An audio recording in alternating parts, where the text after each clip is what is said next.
Chapter 12 Medford River. Cousin Tom was giving rapid directions as they went out to the waiting automobiles. I will go on with Jasper, and we will pick up some men from the farms as we pass. Anthony, you had better come with Oliver. We shall want to crowd in all the farmers we can. What is it, Polly? You want to come with me? I suspect you think you are going to keep your father out of danger, and I think the same of you. There is room in front here between us. Jump in. The engine grumbled and roared, and the first car slid away into the shadows. Get in, said Oliver curtly to Anthony Crawford, while Janet opened the door of the second motor and slipped to the far side to give him room. None of the three spoke as they went down the drive behind Cousin Tom. As they came through the gate, they could hear, faintly, the wild clanging of the bell in the valley below. Oliver was too much occupied with his driving to have any other thought. Janet was awed into silence by the alien presence at her side. But Anthony Crawford, in that same husky, broken voice, suddenly began to speak as though he were following his thoughts out loud. I don't know why I came back to Medford Valley, he said. I had lived through every sort of thing since I went away, but I was making good at last. Martha, that's the girl I married, she was a miner's daughter, had helped me to go straight. I was working in a mine, harder work than I had ever dreamed of in my life. It was good for me, yet I kept telling myself that it was being in prison. Perhaps it was, but I had forgotten that prison was the place where I ought to be. Oliver tilted back his head that he might hear better, but his only answer was an inarticulate sound like a mutter of agreement. To reach the valley as soon as possible and without mishap was more important to him at that moment than explanations. But Janet looked up with round, wondering eyes, eager to hear the rest. I kept thinking how it was here at home, so green and clean and peaceful, not like that stark bare mountain country where I seemed to be working my whole life away. I told myself that a certain portion of Medford Valley belonged to me, that I could come back and live a life of dignified idleness if only I had my rights, if only Jasper would give me what was my own. But it wasn't true. You knew that he wouldn't keep what belonged to you, burst out Janet. I knew it wasn't true, but people love to deceive themselves, and I had to explain to Martha. She would never have come if she had known how things really stood. She was unwilling, even as it was. But I was so sure. I thought I knew Jasper so well, exactly how I could threaten him, just where I could hurt him most. Had I not learned, when I was a boy, how proud and sensitive and generous he could be? I was as successful as I had hoped to be, but I wanted more and more, and see where it has brought me in the end. It seemed a relief to him to confess the very whole of his wrongdoing, to leave hidden no single meanness or small-souled thought. It was as though, in the clean night air, in the face of two just and clear-seeing companions, he wished to cast aside all the wrong of the past before making a new beginning. I am going away, he said. It isn't because I found that my plan didn't pay as I had hoped it would.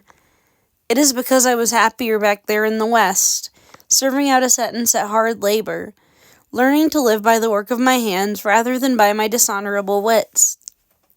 I can look back over my life and see just where my honesty began to waver, just when I first compromised with my own conscience and persuaded myself that something was fair and honest, when I knew it was not.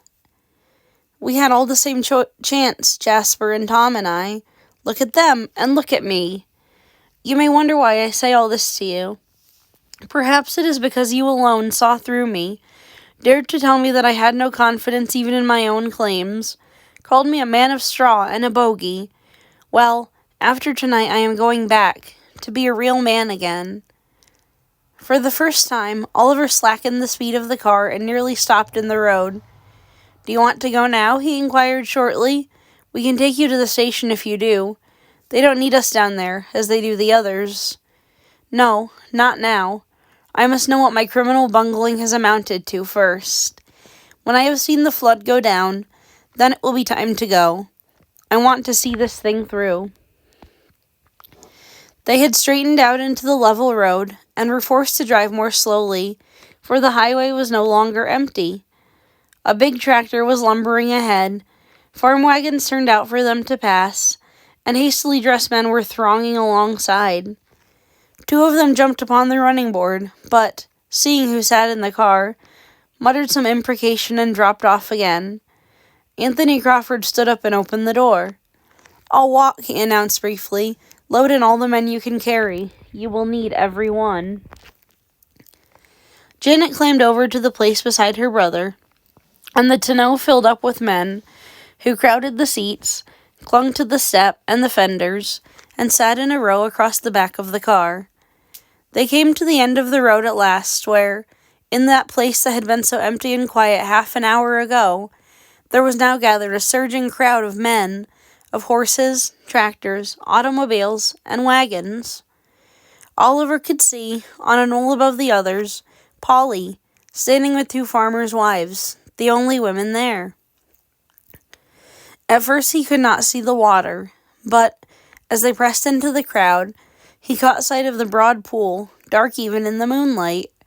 It was over the road now, through the fence, and had crept halfway across the stretch of grass before John Massey's door. Tom Brayton's white-clad figure was going back and forth among the men, but it was Cousin Jasper, standing high above the others on the seat of a wagon, who was directing operations and getting this confused army of workers into rapid organization. "Tom, take half the men to shovel dirt and pile up the sand sacks, and send the other half back to the sand pits to fill them. Clear the road so that the wagons can go back and forth.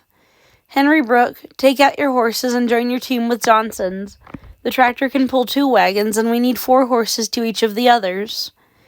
Now, go to it, and bring the sandbags as fast as they can be filled. We can't save John Massey's house, but we will build a dam to hold the water 100 yards back, where the ground begins to rise.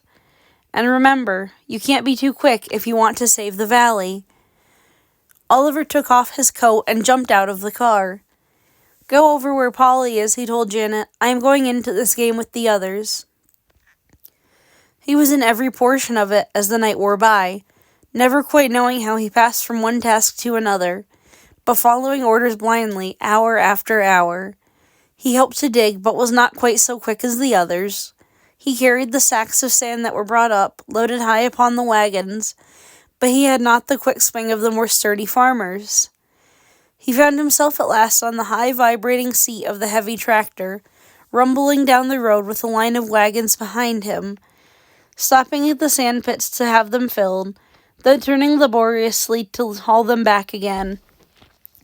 The owner sat beside him on the first strip, directing him how to manage the unfamiliar machine, but as they made ready for a second, he ejaculated, "You'll do," and jumped down to labor with the diggers. Oliver was left to drive his clumsy, powerful steed alone. He saw the broad, semicircular wall of piled sandbags, banked with earth, rise slowly as the men worked with feverish haste. He saw the water come up to the foot of it, seem to hesitate, and then creep up the side. He saw suddenly, just as they had all stopped to breathe, a long portion of the dike begin to tremble, then cave in with a hideous sucking crash that shook the ground under them. He saw the flood of muddy water come roaring in and sweep against the painfully built rampart, which swayed and crumbled to its fall. In a wild turmoil of running, shouting men, backing wagons and rearing horses, he managed to extricate the clumsy monster that had been put under his care, brought it laboring and snorting out on higher ground, and fell to work again. The barrier they had set up with so much toil was tumbling and collapsing in great gaps, where the hungry current flung against it, but it held just long enough for them to raise another wall, longer, higher, firmer than the other, and built with the frantic haste of desperate men. The hours went by. It was long after midnight, with the sky growing pale for the morning. Once or twice Oliver had seen Anthony Crawford working among the rest, carrying sacks of sand, jostled and cursed by the men about him, but in spite of their abuse toiling steadily onward. When the dike collapsed and the men ran for their lives, one wagon lurched off the road. Its driver was flung from the seat and caught under the wheel, while the horses, having jammed the tongue against the bank, reared and plunged helplessly. Oliver saw Anthony Crawford run out. with the swift, muddy water flowing knee-deep around him, watched him extricate the man, drag him to the seat, and back the frantic horses away from the bank to bring them struggling through the water to safety. There was no time for words of commendation. Both men at once went back to their task of carrying sacks as the slow building of another wall began. Someone had built a fire on the knoll, and here the farmers' wives, with Janet and Polly among them, were boiling coffee, frying bacon, and serving out food to the hungry, worn-out men. Oliver had munched a generous sandwich as he drove down the road. As he came back again, he noticed a strange lull and observed that the men were leaning on their shovels and that the work had ceased. Tom Brayton, wet and muddy from head to foot, motioned him to come near. "We've done all we can," the big farmer beside them was saying. "The sacks are nearly gone and the men are dead beat. If she breaks through now, the whole valley will have to go under." The water was halfway up the side of the earth-banked wall and was still rising. Here and there a muddy trickle came oozing through, to be sought by a clod of earth, but otherwise there was nothing to do. To Oliver it seemed that they stood for hours, staring, waiting as the water lifted slowly, rose half an inch, paused and rose again. It was 3/4 of the way up. It was a foot below the lip of the wall. The space of a foot dwindled to 6 inches. "If there should be a wind now," said the man beside him hoarsely. Oliver looked back along the valley at the arch of sky showing blue instead of gray, at the trees moving gently in a morning breeze that touched the hilltop, but that did not stir the still air below. He heard Tom Brayton suddenly draw a sharp breath, and he looked back quickly. Was that space above the water a little wider? Was there a wet black line that stretched all along the rough wall where the flood had touched and fallen again? He was not dreaming. It was true. The level of the muddy tide was dropping. The crest of the flood had passed. It was broad daylight now, with the morning sunlight moving slowly down the slope into the valley. For the first time, Oliver could see clearly the sullen yellow pool of water, the crevasse in the dike, and John Massey's little house, submerged to its very eaves. He watched the shining streak of wet earth that marked the drop in the water. He saw it broaden into a ribbon, and from a ribbon turn into a wide, glistening zone of safety that proved to all the danger had gone by.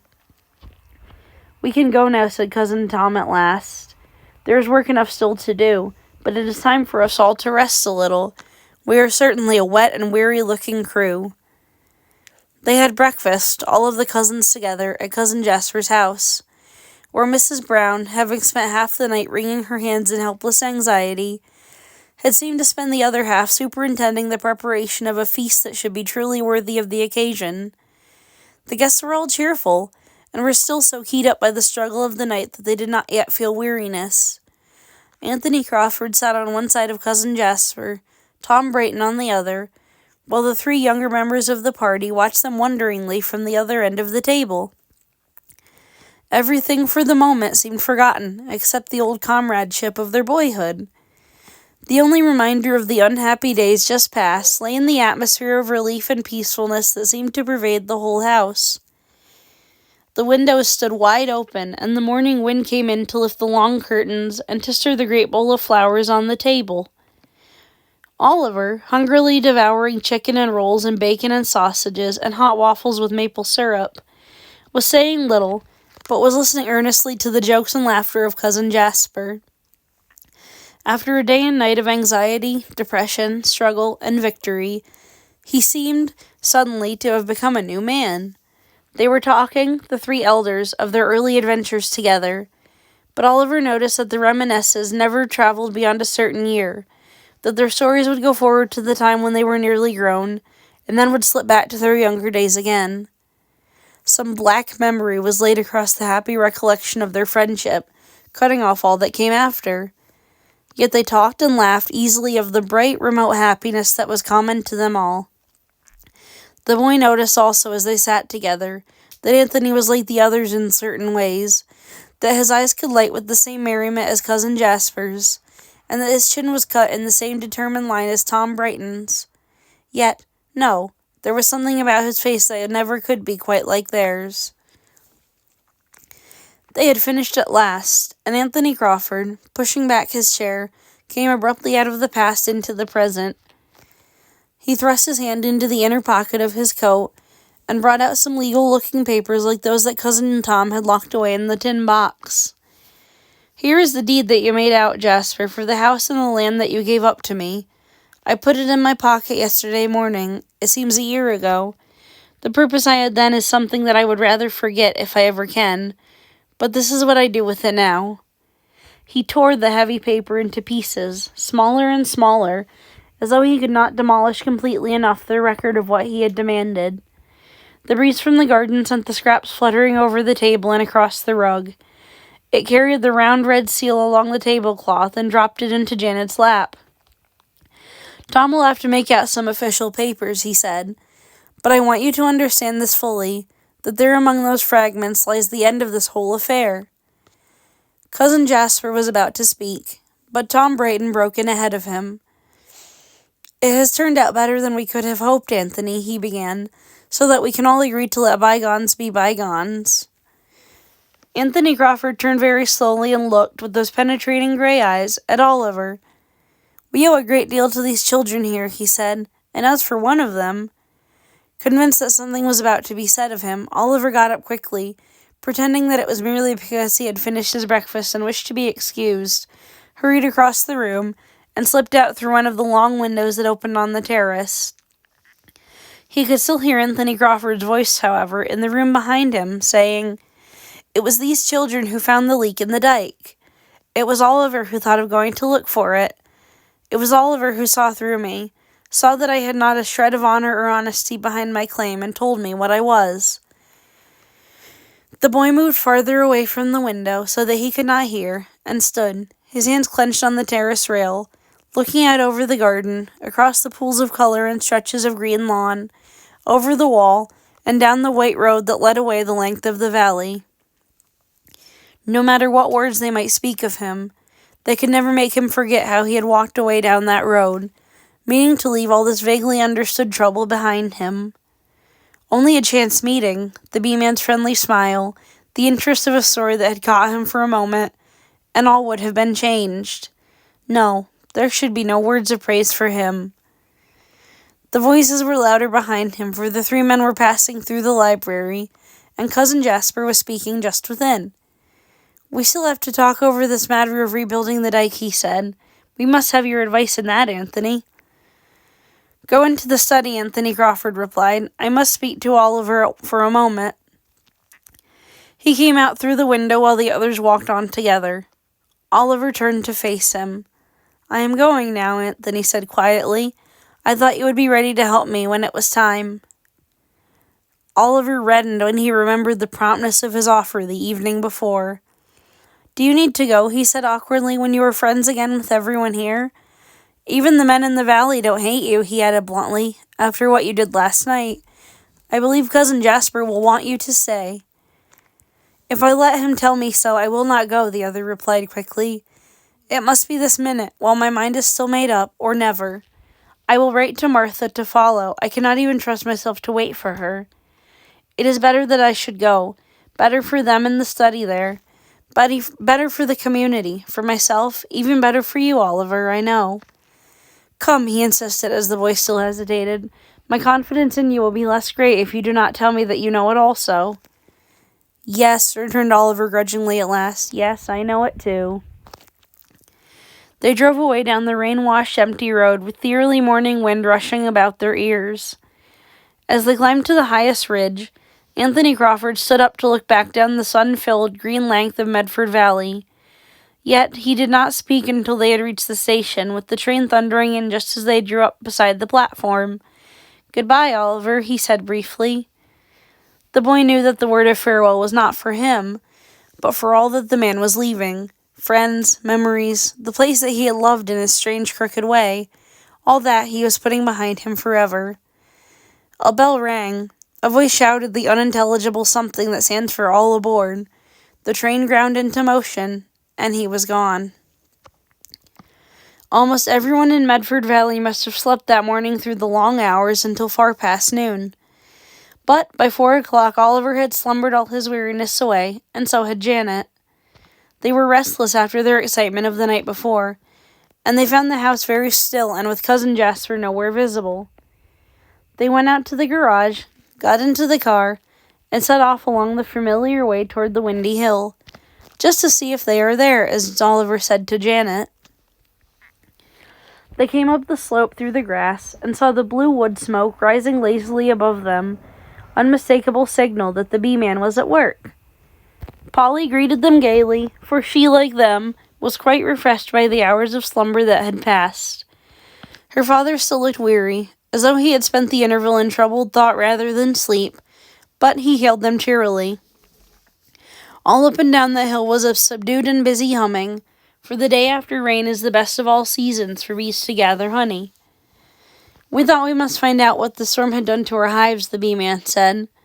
"Only 3 were blown over, but there must have been a great commotion. Now we have everything set to rights, and we are not in the mood, to tell the truth, for a great deal more work today." "Are you too tired?" Janet asked, for a story? "No," he answered. "Stories come easily for a man who has had training as Polly's father. I thought there was no one like her for demanding stories, but you are just such another." They sat down on the grass with the broad shadow of the oak tree lying all about them, and stretching farther and farther as the afternoon sun moved down the sky. They had chosen the steeper slope of the hill so that they could look down upon the whole length of the winding stream, the scattered housetops, and the wide green of those garden-like stretches that still lay, safe and serene, ripening their grain beside the river. The bee-man's eyes moved up and down the valley, resting longest upon the slope opposite, where the yellow farmhouse stood at the edge of its grove of trees and showed its wide gray roof, its white thread of pathway leading up to the door, its row of broad windows that were beginning to flash and shine under the touch of the level rays of the sun. "Poor Anthony," he said slowly at last, "to be banished from a place he loved so much. And yet a person thinks it a little thing when he first confuses right with wrong." He drew a long breath and then turned to the girls with his old cheery smile. "A story?" he repeated. "It will not be like the others, a tale from old dusty chronicles of Medford Valley, to tell you things that you should know. We have lived the last chapter of that tale, and now we will go on to something new." Oliver leaned back luxuriously in the grass to stare up at the clear sky and the dark outline of the oak tree, clear-cut against the blue. Its heavy branches were just stirring in the unfailing breeze that blew in from the sea, and its rustling mingled sleepily with the bee-man's voice as he began. "Once upon a time..."